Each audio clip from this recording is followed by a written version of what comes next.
विद्या प्रसारक मंडळाच्या माजी अध्यक्षा रत्नमाला घाळी यांच्या जयंतीनिमित्त दरवर्षी रत्नमाला घाळी नारी शक्ती पुरस्कार हा देण्यात येतो आणि यंदाच्या वर्षी पुरस्कार हा जाहीर करण्यात आलेला आहे। तर स्वतः घाळी साहेब आहेत आपल्यासोबत।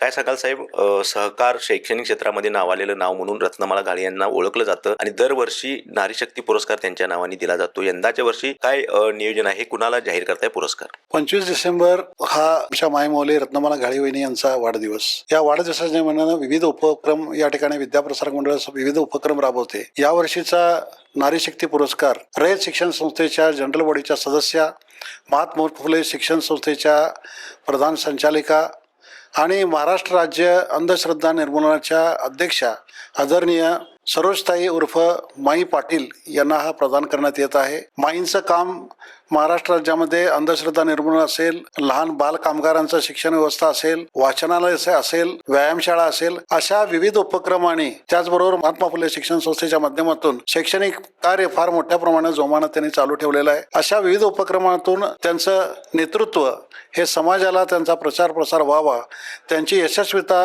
ही सर्व समाजासमोर यावी, या दृष्टिकोनातून 2025चा रत्नमाला घाळी नारी शक्ती पुरस्कार हा माईंना देताना आम्हाला खरोखरच आनंद आणि अभिमान वाटत आहे। या पुरस्काराचा वितरण सोहळा 25 डिसेंबर 2025 रोजी दुपारी 3:30 वाजता डॉक्टर घाळी सभागृहामध्ये या ठिकाणी हा पुरस्कार प्रदान सोहळा होत आहे। पुरस्काराचं स्वरूप रोख 25,000 रुपये, मानचिन्ह, सन्मानपत्र, शाल श्रीफळ असं या पुरस्काराचं स्वरूप आहे। हा पुरस्कार सोहळा आमच्या संस्थेचे उपाध्यक्ष आदरणीय अरविंदना कितूरकर यांच्या अध्यक्षतेखाली होत असून या संस्थेच्या हस्ते हा पुरस्कार त्यांना प्रदान करण्यात येत आहे आणि खरोखरच संस्थेला एक आनंद आणि अभिमान या गोष्टीचा आहे। एका चांगल्या व्यक्तीला, समाज एक पुरोगामित्व जपलेल्या, लहान मुलांसाठी विविध माध्यमातून काम करणाऱ्या, अंधश्रद्धा निर्मूलनाच्या विविध माध्यमातून काम करणाऱ्या आदरणीय माईंना पुरस्कार त्यांना आम्हाला अभिमान वाटत आहे।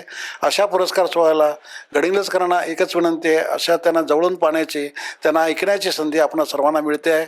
तरी या निमित्तानं पुरस्कार सोहळ्यासाठी आपण सर्वांनी अगत्यपूर्ण या उपक्रम पुरस्कार सोहळ्याला आपण उपस्थित राहावं असे विद्या प्रसारक मंडळाच्या वतीनं आवर्जून मी निमंत्रित करत आहे। रत्नमाला घाळी नारी शक्ती पुरस्कार हा एक गडिंग्लज तालुक्यामध्ये किंवा कोल्हापूर जिल्ह्यामध्ये एक प्रतिष्ठेचा मानला जाणारा हा पुरस्कार आहे। हा पुरस्कार यंदाच्या वर्षी सरोजताई पाटील यांना देण्यात आलेला आहे। ND पाटील यांच्या सुवेद्य पत्नी तसेच शरद पवारांच्या त्या बहिणी आहेत। सरोजताई यांचं काम हे सामाजिक क्षेत्रामध्ये खूप मोठं आहे। लहान मुलांसाठी अंधश्रद्धा निर्मूलनाच्या विविध क्षेत्रामध्ये उल्लेखनीय कार्य आहे। या कार्याचा आढावा घेऊन पुरस्कार हा घाळी प्रतिष्ठान मार्फत हा त्यांना देण्याचं नियोजित केलेलं आहे किंवा जाहीर करण्यात आलेलं आहे आणि हा पुरस्काराचं वितरण जे आहे हे त्यांच्या जयंतीनिमित्त 25 तारखेला होणार असून सर्व गडिंग्लज विभागातील तसेच घाळी परिवाराच्या हितचिंतकांनी यावे असे आव्हान आज अध्यक्ष घाळी साहेबांनी केलेलं आहे। तसेच हा पुरस्कार हा अनेक वर्षापासून देण्यात येतो आणि हा पुरस्कार देताना त्यांना आनंद वाटतो, कारण का आपण अशा व्यक्तीला पुरस्कार देत आहोत जे की सामाजिक क्षेत्रामध्ये, अंधश्रद्धा निर्मूलन क्षेत्रामध्ये, विशेष करून लहान मुलांच्या मध्ये त्यांचं विशेष काम आहे। त्यामुळे आपण सरोजताईंना पाहण्यासाठी, ऐकण्यासाठी यावं असे देखील आव्हान आज या पुरस्कार जाहीर केल्यानंतर डॉक्टर घाळी साहेब यांनी लाईव्ह टुडे मराठीच्या माध्यमातून आवाहन केलेलं आहे। गडिंग्लजहून लाईव्ह टुडे मराठी नितीन मोरे।